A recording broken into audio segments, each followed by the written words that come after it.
Kết quả thì có rồi mẹ. Không sao làm thế nào đâu. Thì bảo sao nữa hả mẹ? Thì từ lúc lấy mọi tóc của con đi xét nghiệm ấy, thì con cũng đoán trước được rằng là ông ấy chính xác là bố của con rồi. Nhưng mà còn cái chuyện mà con có nhận ông ấy là bố hay không thì là việc của con. Thế là hôm vừa rồi ông ấy có đem kết quả xuống đây, ông ấy cứ ép con phải đọc. Con biết thừa kết quả như nào nhưng mà ông ấy đùn đẩy cho con đọc nhiều lần quá, con tức lên con xé rồi mẹ. Con xé thì phải xé. Con cũng không biết nữa. Nhưng mà ở phía cạnh mình thì như thế, nhưng để mà góc độ thì ông ấy cũng là một người bố, ông cũng muốn xuống đây gặp con là cũng phải thôi. Mà chú ấy không phải ai khác cũng là bố của anh trước ấy. Con làm sao mà dám không nhận ạ? Mà hàng này, cái chuyện này con đừng nên sâu vào làm gì nữa. Mẹ không muốn cho các con dính dáng vào ông này đâu. Ông ấy cũng có làm gì đâu. Nhưng anh một cái là mẹ nói đúng mà.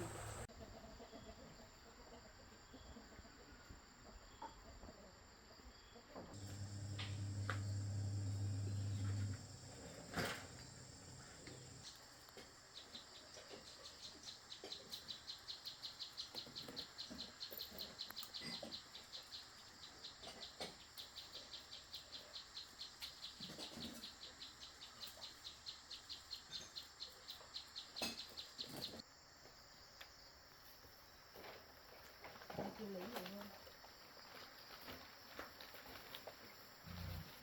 Hả? Cơn lên nhanh không ạ? Chín rồi này. Cắn một miếng này. Làm người cái chai như về chi luôn.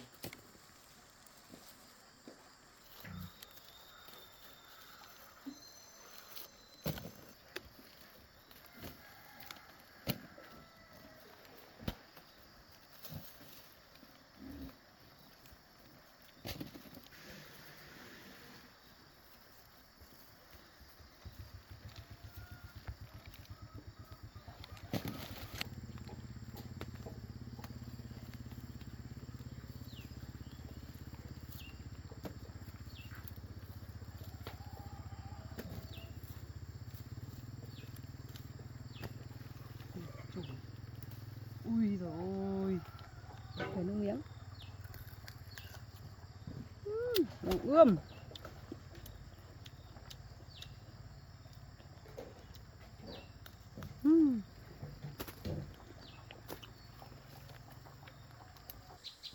Này nào nhiều nhất thì bạn. Vâng ạ. Thôi. Cái nào đỏ hay đấy, cái xanh để lại mai nó chín lấy cậu. Cái này chín là nó đỏ à chú? Càng chín càng đỏ. Quả nào nó đen đen nên là quả đấy nó mới chín ký này. Chín hết rồi.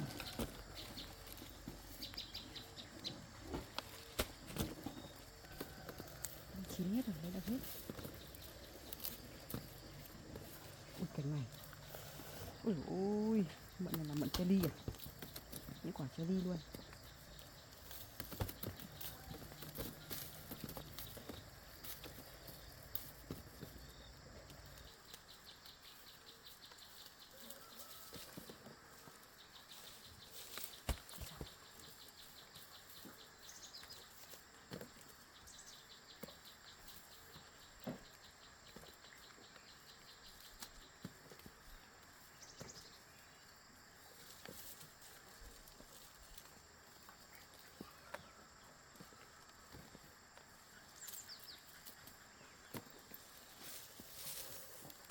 Ôi trời nước miếng này.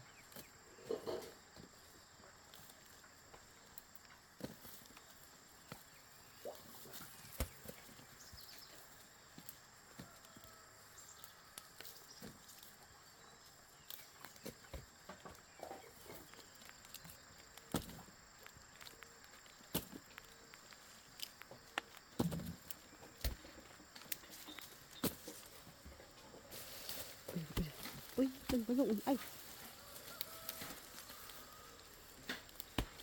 Quả to đấy.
Chắc mình lấy bằng này đi. 20 cân nữa.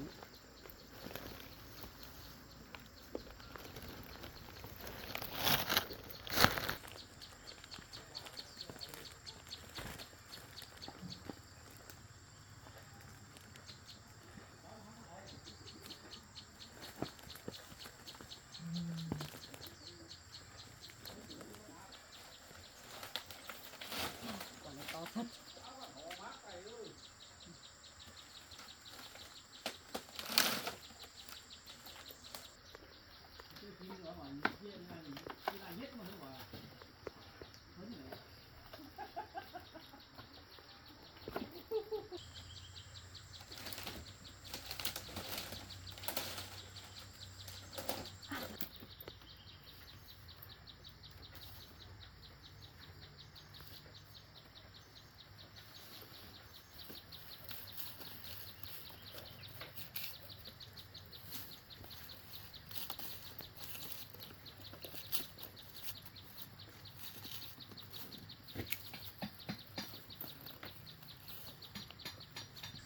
Kia còn nhiều lắm mà không lấy được, cái đấy mình không với đến. Không thấy bằng này thôi. Ôi, cái cành ở trên đây cháu không hái được đâu, thì mấy nữa chú lấy nhá, cháu lấy bằng này thôi. Vâng. Vâng vâng.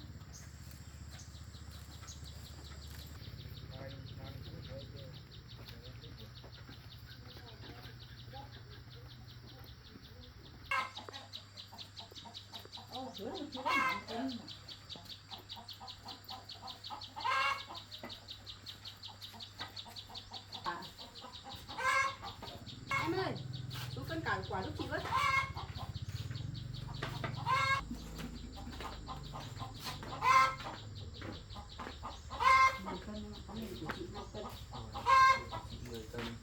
Bao nhiêu một cân đấy? Người nhìn cân là gì ạ? 20.000 một cân kìa. Duyên đấy. 100.000 em kìa. Dạ vâng.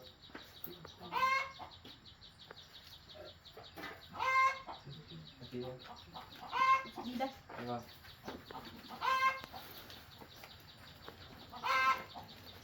Cho khi sống ở bây giờ sống ơi.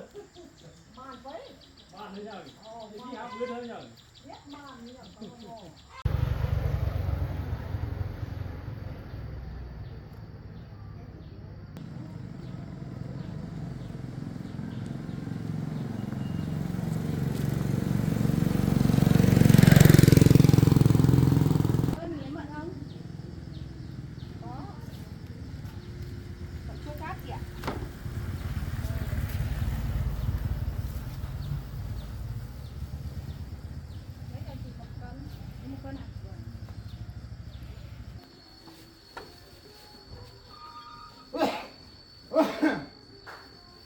Thế có phải chọn không chị? Cân đi, cân mấy cân chị?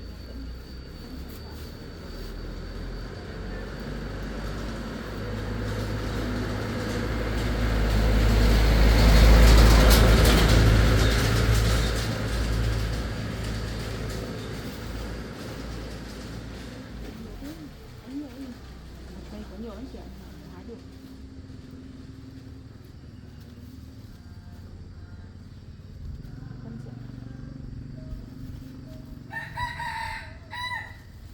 Cảm ơn.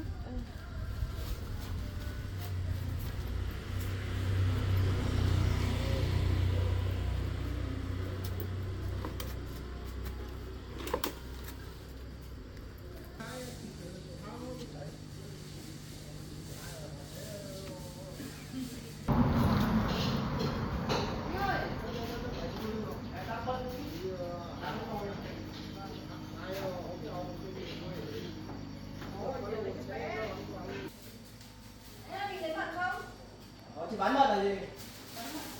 Vâng, chị con cho em 3 cân. 3 cân à? Dạ vâng vâng.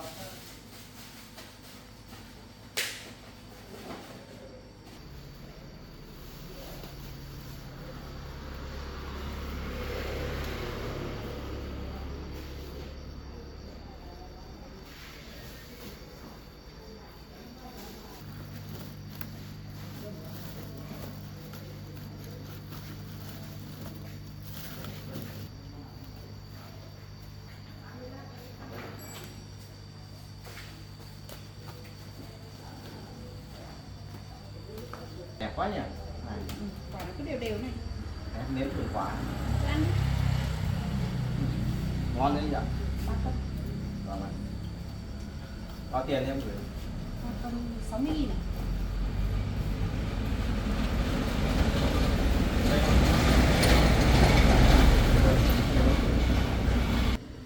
Vâng, xin.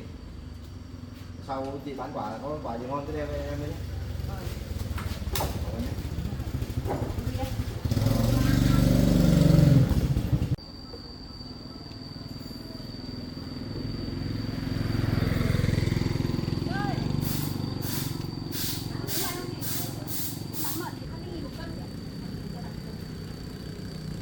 Cho chị thử một quả xem nhá. Em vừa hái trên cây cũng nhá.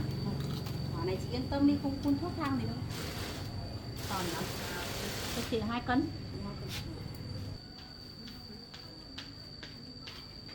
Đấy, em bóc hộ chị với.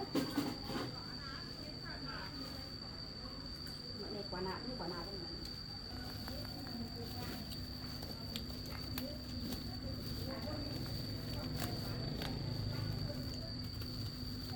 chắc được rồi á.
Găng tay đi hái quả mà có bao giờ găng tay Lấy 2 cân đi.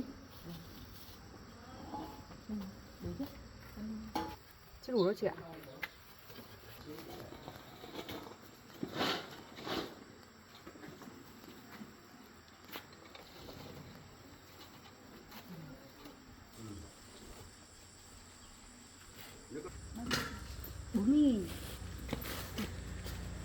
Ít này chắc lấy về nhà ăn, để mà chấm súp ăn.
vấn đề thì chắc về cơ quan đi sang đoạn bên này rồi đoạn địa bàn khác đi. Mà với lại chuyện tối qua không biết con nên kể với mẹ hay không nữa. Kể ra thì sợ mẹ buồn, mẹ lại giận. Mà không kể thì tự dưng mà mẹ biết, mẹ lại bảo mình giấu giếm. Chẳng hiểu sao ông nghĩ gì, ông mua cả thức ăn xuống không để nấu cơm nữa. Không biết là phải xử lý cái gì được nữa. Bây giờ ông cứ 1-2 hôm lại xuống, mình biết giải quyết nào được.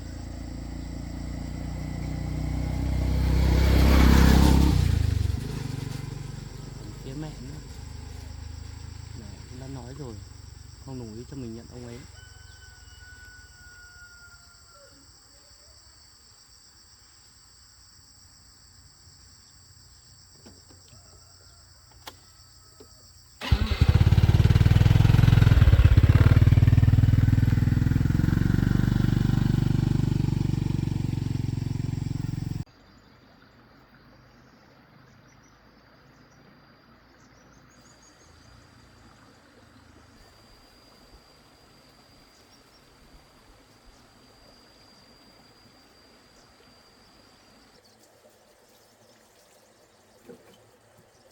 Cái ống này xem nó có ra không.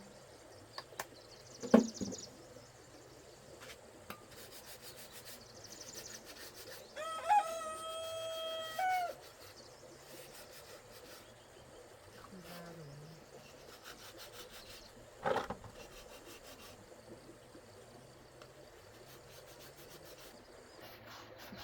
Không ra đây.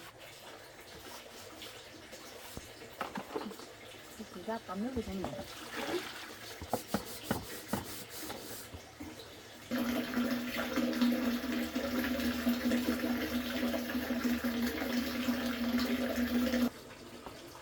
Ra đâu, hôm nào đi chợ mua cái bé bé này về để nước cọ nó ra thì nước uống mà không ra.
Vâng, con đi làm mẹ ạ.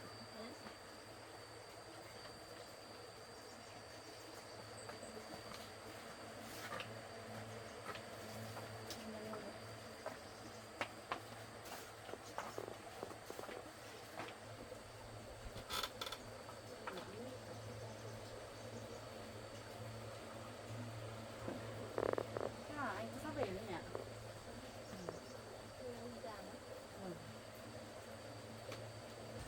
Mà mẹ có cái nhà xuống hả mẹ? Xuống ăn.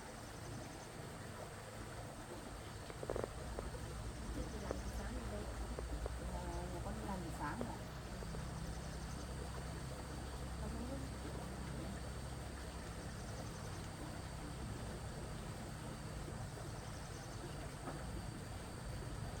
Mà con này, từ hôm mẹ xuống đấy ấy, cái sếp có nói chuyện gì với con không? Hôm đấy mẹ xuống ấy, mẹ cũng bức xúc quá, mẹ nói nặng lời mấy câu với các con ấy. Thế con có giận mẹ không? Mẹ con thì làm sao mà dám giận mẹ ạ. Chỉ là mẹ nói như thế thì anh Chức cũng hơi buồn thôi mẹ ạ. Vâng. Mà hôm đấy nó cũng như kiểu là không tin tưởng mẹ. Mẹ cũng thi thích nên mẹ mới nói thôi. Không mẹ cũng cả nói, mẹ không nói nặng lời với nó bao giờ đâu. Con biết anh đang thấy là sai. Con cũng bảo anh ấy rồi. Mình cũng biết là anh ấy có suy nghĩ gì không nữa mẹ ạ. Thì hôm đấy thì con cũng thấy anh ấy cũng buồn mẹ. Thấy anh ấy cũng ngồi buồn mình suy nghĩ và ít nói đi ấy. Hôm qua thì tôi thấy cũng gọi điện cho mẹ. Nhưng mà mẹ cũng bận nhiều việc ấy. Không được nói chuyện nhiều với chút đâu. Nhưng mẹ cũng không thấy được. Cũng có đấy. Vâng, mẹ con phải bắt con xuống đây nữa. Lẽ ra là con với anh Chức phải lên nhà với mẹ thì đúng.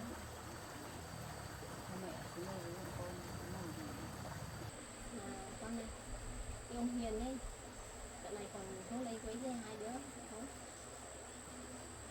dạ chú có xuống 1-2 lần mẹ. Đó, ông ta vẫn dám bắt mà xuống đây làm phiền các con rồi.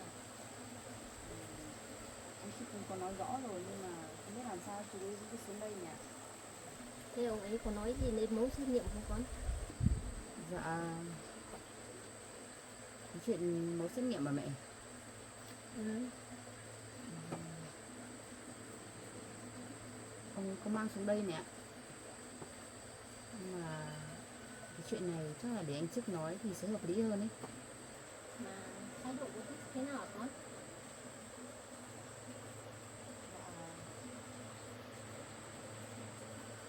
Anh Chức thì cũng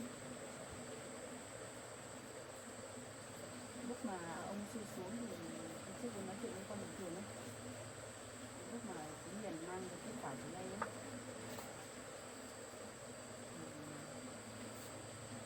Anh Chức có xé trước mặt ông ấy rồi mẹ. Thế rồi phải không con?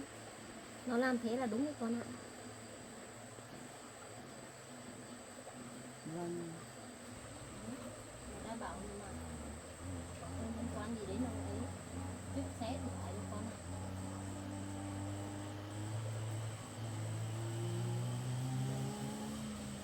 Lúc anh Chức xé con nhìn vẻ mặt của chú ấy thì tôi thấy chú ấy buồn lắm mẹ ạ. Xong cái mẫu xét nghiệm ấy con có xem qua Chức cũng là con của chú ấy mà chú ấy cứ bắt anh Chức xem đấy, Chức không xem đâu mẹ ạ. Chức cũng không xem gì. Đấy con, chả phải của ông ấy là gì. Trước là của anh Hiền đấy mà, chú Hiền đấy mà con. Chẳng qua là nó bỏ đi ấy. Không chịu nuôi nấng hai mẹ với trước ấy. Thì mẹ mới bức xúc lên chứ. Thì mẹ mới nói ông Hiền đấy chứ con. Thì nó cũng bỏ đi lâu ngày ấy. Mà con ạ, một người ông ta ấy, mẹ không thể nào chấp nhận được. Bỏ đi. Hai mẹ con đi hơn 20 năm rồi, bây giờ mới về tìm con. Thế này làm sao mẹ tha thứ cho ông ấy được. Mẹ không thể chấp nhận được đâu con ạ. Con biết là mẹ đang giận chú Hiền nhưng mà cái chuyện mà anh Chức với chú Hiền là bố con ấy thì không thể phủ nhận được mẹ ạ. Cái cảm giác của anh Chức ấy con hiểu mà, con đã từng trải qua ấy. Con mong mẹ hiểu cho anh Chức một chút mẹ ạ. Anh Chức cũng đã từng mong có bố ấy. Mẹ cũng anh Chức cũng đã từng hỏi mẹ là bố của anh ở đâu, đi làm gì ấy. Nhưng mà mẹ lại không nói rõ cho anh ấy. Nên là anh vẫn thắc mắc trong lòng là bố anh ấy đang làm gì ở đâu mẹ ạ. Bố của trước lại không giống bố của con. Bố của con thì đi làm ăn để nuôi nấng các con. Còn bố của trước đấy thấy lại đi theo cái, lại không giống bố con đâu. Thì bây giờ mẹ cũng không cho chấp nhận bố là phải đâu con ạ. Vâng, con hiểu cái cảm giác của mẹ khi bị một người đàn ông mà mình yêu thương phản bội ấy. đau như thế nào nhỉ? Nhưng mà bây giờ mẹ không tha thứ cho chú Hiền được, mẹ phải nghĩ cho anh trước chứ. Giờ con cũng sợ anh trước buồn về cái chuyện này mẹ. Bây giờ anh trước chắc là đang có xử với mẹ với chú Hiền ấy. Biết là bố mình nhưng mà không thể nhận được. Biết là anh đang có xử như thế nào với mẹ. Mà con à, mẹ cũng rất hiểu con vừa nói gì, mẹ rất hiểu các con mà.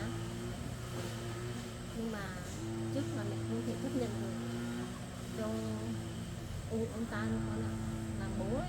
Bởi vì bây giờ á, ông ta đã cũng có con riêng của ông rồi, nó không giống như bố con.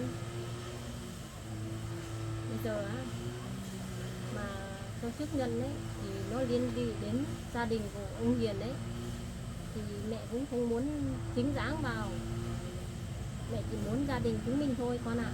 Nếu mà bây giờ nhận ông ta làm bố đấy thì rất là rắc rối đến gia đình mình con ạ. Mẹ cũng không muốn cho các con nhận ông ta là bố nữa, thì hôm nay mẹ mới xuống đây để nói với các con như thế. Anh về rồi mẹ.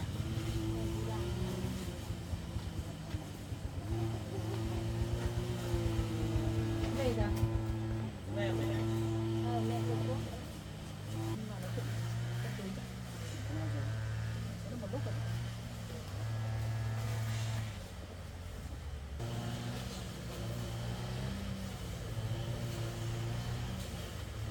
không lâu chẳng. mẹ cũng vừa xuống một lúc con ạ. Hôm qua con có gọi cho mẹ, bên mẹ bận cái gì mà với mẹ nói chuyện với con. Thì mẹ cũng làm một tí việc con. Con tưởng là mẹ giận con ấy, nhưng mà con cũng bận nhiều việc nên là cũng không về với mẹ được. Mẹ giận con làm gì? Lúc đấy mẹ cũng bức xúc quá thì mẹ mới nói với con vài câu nặng lời chứ. Hai mẹ con mình mà giận cái gì nhau con. Mẹ còn yêu thương con còn không hết đấy. Vâng, nghe được câu nói của mẹ thì con cũng mừng rồi. Mà mẹ xuống đây có việc gì hay là mẹ xuống chơi hả mẹ? Mẹ cũng xuống với các con thôi.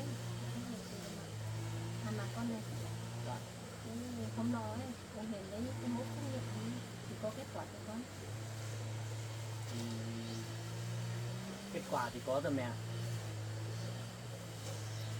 Chứ ông ta bảo thế nào con? Thì bảo sao nữa hả mẹ? Thì từ lúc lấy mẫu tóc của con đi xét nghiệm ấy, thì con cũng đoán trước được rằng là ông ấy chính xác là bố của con rồi. Nhưng mà còn cái chuyện mà con có nhận ông ấy là bố hay không thì là việc của con.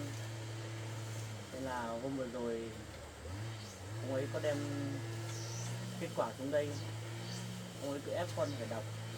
Con biết thừa kết quả như nào nhưng mà ông ấy đùn đẩy cho con đọc nhiều lần quá, con tức lên con xé rồi mẹ. Con xé thì phải không con?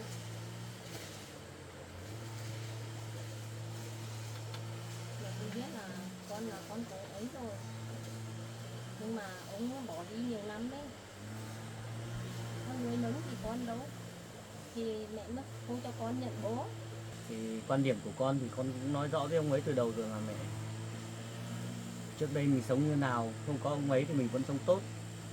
Thì con đã có ý là con không nhận rồi, xuống đây lần nào con cũng bảo đi về. Nhưng mà ông ấy cũng vẫn không bỏ cuộc mẹ. Cứ dăm bao hôm lại xuống đây. Sao ông ta cứ phải quấy rầy thế này nhỉ? Con cũng không biết nữa. Nhưng mà ở phía cạnh mình thì như thế. Nhưng để mà góc độ thì ông ấy cũng là một người bố. Ông cũng muốn xuống đây gặp con là cũng phải thôi. Nhưng mà cứ lì như thế con cũng chẳng biết phải giải quyết như nào nữa mẹ. À mà hôm qua ấy, ông ấy còn mua cả đồ xuống đây để nấu cơm, ăn cơm ở đây nữa mà mẹ. Con quay lại xuống. Vâng. Ông ta cũng là dày rồi đấy. Thế con có đồng ý cho ông ta ăn cơm ở đây không con? Thì ông ấy đã mua đồ xuống nữa. Thấy đứng này thì thì con có để hôm qua ông ấy ở đây ăn cơm xong mới về mẹ ạ. Lúc đầu con cũng có biết là ai đâu mẹ. Con đang nghe điện thoại ở ngoài kia thì thấy có người này nghỉ xong đã thấy ông ấy đưa đồ cho vợ con rồi, chẳng lẽ con lại đuổi ông ấy về. Mà Hằng cũng nhận á, như là nấu á con. Mẹ này, khách đến nhà ấy, chẳng lẽ người ta xin mình ở lại ăn cơm, chẳng lẽ con lại đuổi mẹ. Mà chú ý không phải ai khác, cũng là bố của anh trước ấy. Con làm sao mà dám không nhận ạ? Mà Hằng này, cái chuyện này là không liên quan gì đến con không nên sâu vào cái chuyện này làm gì. Chuyện này là để riêng cho mẹ thôi. Vâng, con biết rồi mẹ. Nhưng mà mẹ, cô ấy cũng có làm gì đâu. Nhưng anh một cái này mẹ nói đúng mà. Thế vợ con như thế mà con cũng đồng ý à chứ? Thì cũng có gì đâu mà mẹ. Cô ấy cũng chỉ nghĩ đơn giản là khách đến nhà rồi thì người ta bảo ở lại thì mình nấu một bữa cơm thì có sao đâu. Con đã biết là ông ta xuống đây để mà dụ dỗ các con đấy, lấy lòng các con đấy con ạ. Con cũng không muốn đồng ý đâu, nhưng mà ông đã xuống đến đây rồi, hơn nữa lại mua đồ nữa. Tầm giờ đấy thì nếu mà nhà khác người ta cũng nấu cơm ăn cơm rồi, chẳng nhẽ con lại đuổi ông ấy về, như thế làm sao mà xem được hả mẹ? Còn những người khác con có thể nấu cho các bác hay là như thế nào ăn được. Còn với ông ta thì là con đừng có mà nên nấu cho ông ta ăn làm gì nữa con ạ. Bởi vì nó đã nuôi nấng con ngày nào đâu. Một người như ông ta không xứng đáng để cho con nấu cơm cho ông ta ăn đâu con ạ. Biết là ông ấy có lỗi với mẹ con mình, nhưng mà dù sao thì ông ấy cũng là một người bố mà. Thì mình nấu một bữa cơm, con cũng đâu phải là vì ăn một bữa cơm là con chấp nhận ông ấy là bố đâu mẹ. Như mẹ nói thì đầy người khác con có thể nấu được, thì tại sao ông ấy lại không được ăn? Hơn nữa bình thường nếu mà có người bị nặng ở ngoài các thứ con cũng vẫn giúp đỡ bình thường mà. Tức là tức ông ta ấy không nuôi nấng con thôi. Con biết là mẹ nó tức, con cũng tức giận đấy chứ. Con cũng đâu muốn là ông ấy xuống đây như vậy đâu. À thôi, không nhắc cái này nữa mẹ. Mẹ xuống đây với bọn con là bọn con vui vẻ rồi. Hơn nữa cái chuyện này mình cũng bỏ qua đi. Chuyện đến đâu mình tính đến đấy. Dù sao thì con cũng đâu nhận ông ấy là bố đâu mẹ. Nhà mình bây giờ có mẹ có con, có vợ con nữa là con cảm thấy hạnh phúc lắm rồi. Biết là con có học làm cách nói đôi lúc cũng không bình tĩnh được con.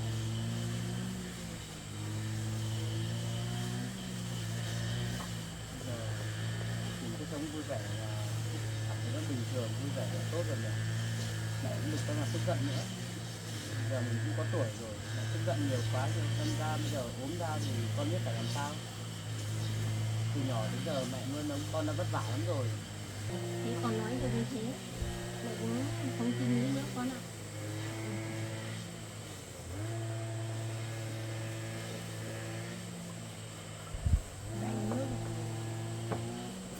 Hôm nay mẹ ở đây ăn cơm với vợ chồng con.